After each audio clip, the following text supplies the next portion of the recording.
आपने ये सारे वीडियोस तो देखे ही होंगे। क्या सच में सिचुएशन इतनी बुरी है? और इस वीडियो में देखेंगे कि हमारे देश के जुडिशरी की क्या अप्रोच है। ये सारे वीडियोस को देखने के बाद यही पता चलता है कि क्या हो अगर एक इनोसेंट इंडिविजुअल पे ये इतने सीरियस ऑफेंस वाले केसेस लग जाए तो। क्या हो अगर आपको एक बटन दे दिया जाए और कहा जाए अगर आपको कोई मारने की कोशिश करे तो ये बटन दबा देना, बट आप उस बटन का मिसयूज करो और किसी इनोसेंट आदमी को फंसा दो तो। उत्तर प्रदेश कोर्ट ने एक लड़की पे लगाया 6 लाख का फाइन। क्यों? क्योंकि इन्होंने फेक रेप केस डाल दिया एक लड़के पे कि 2018 में एक लड़के ने लड़की का रेप किया, तब लड़की की उम्र 15 साल की थी, जो कि एक माइनर में कंसिडर होता है। ये बात लड़की ने under section 164 of CRPC magistrate के सामने कंफर्म भी की, बट जब क्रॉस एग्जामिनेशन का स्टेज आया तब लड़की ने एडमिट किया कि ये जो सारे एलिगेशंस लड़के पे लगाए थे वो कम्प्लीटली फॉल्स थे और फेक एलिगेशंस थे। बट तब तक लड़के को 4 साल तक की जुडिशियल कस्टडी में रखा गया था। जैसे ही ये बात पता चली तो लड़के ने लड़की के खिलाफ क्रिमिनल प्रोसीडिंग इनिशिएट कर दी for producing fake evidences and statement in court. फिर उत्तर प्रदेश कोर्ट ने एज अ रिमार्क ये कहा कि गवर्नमेंट जो सारे लॉज बना रही है वुमेन सेफ्टी के लिए, ये अच्छी बात है, बट इसका मतलब ये नहीं है कि वुमेन वो सारे लॉज का मिसयूज करे। As a result Uttar Pradesh court ने उस लेडी पे 6 लाख का फाइन लगाया और उतने ड्यूरेशन की सजा दी। उतने ड्यूरेशन के लिए वो लड़का जुडिशियल कस्टडी में रहा था, जो कि था 4 साल से भी ज्यादा।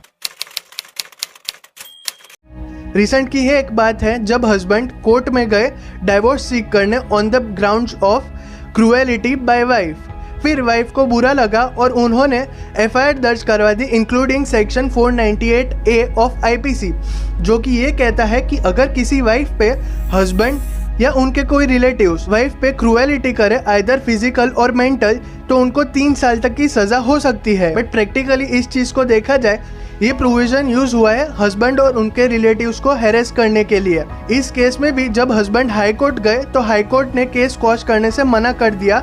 The reason behind it was इसमें सेक्शन 498A इंक्लूडेड था, जो काफी सीरियस ऑफेंस है। तो फिर एट द एंड हस्बैंड गए सुप्रीम कोर्ट में। फिर सुप्रीम कोर्ट ने ये ऑब्जर्व किया कि ये जो प्रोविजन है वो मेनली यूज होता है हैरेस करने के लिए, और असलियत में ये ऑफेंस कभी हुआ ही नहीं होता। और ये झूठे केसेस के वजह से जिसपे ये ऑफेंस असली में होता है, जो इस ऑफेंस का विक्टिम होता है उनको सफ़र करना पड़ता है और उनकी क्रेडिबिलिटी पे क्वेश्चन मार्क उठ जाता है। As a result supreme court ने पार्लियामेंट को रिक्वेस्ट की कि भारतीय न्याय संहिता BNS के सेक्शन 85 एंड 86, जो कि करस्पॉन्डिंग है सेक्शन 498A ऑफ IPC के, उनको अमेंड किया जाए।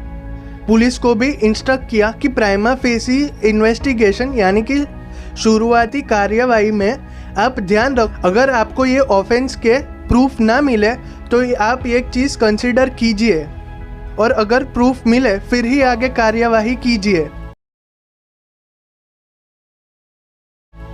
ये वीडियो को कंक्लूड करके मैं यही कहना चाहता हूँ कि जुडिशरी अवेयर थी कि ये प्रोविजन का मिसयूज हो रहा है, और बीच में उन्होंने पार्लियामेंट को सजेस्ट भी किया था कि ये सेक्शन आप अमेंड कर दीजिए। सुप्रीम कोर्ट ने भी अमेंड करने की रिक्वेस्ट कर दी है पार्लियामेंट से, तो ये 1 जून से पहले हो जाए। धीरे धीरे इम्प्रूव कर रहे हैं कि ये जो सारे फेक केसेस है उनको आइडेंटिफाई कर सके और इनिशियल स्टेज पे ही क्वॉश कर सके।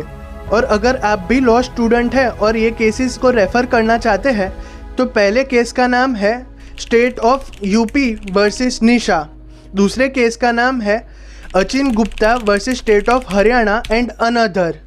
और अगर आप भी लीगल न्यूज़ और अपकमिंग लॉज से रिलेटेड इन्फॉर्मेशन गेन करना चाहते हैं तो आप मेरे चैनल को सब्सक्राइब कीजिए। तब तक मैं आपको मिलता हूँ नेक्स्ट वीडियो में, एंड थैंक्स फॉर वॉचिंग।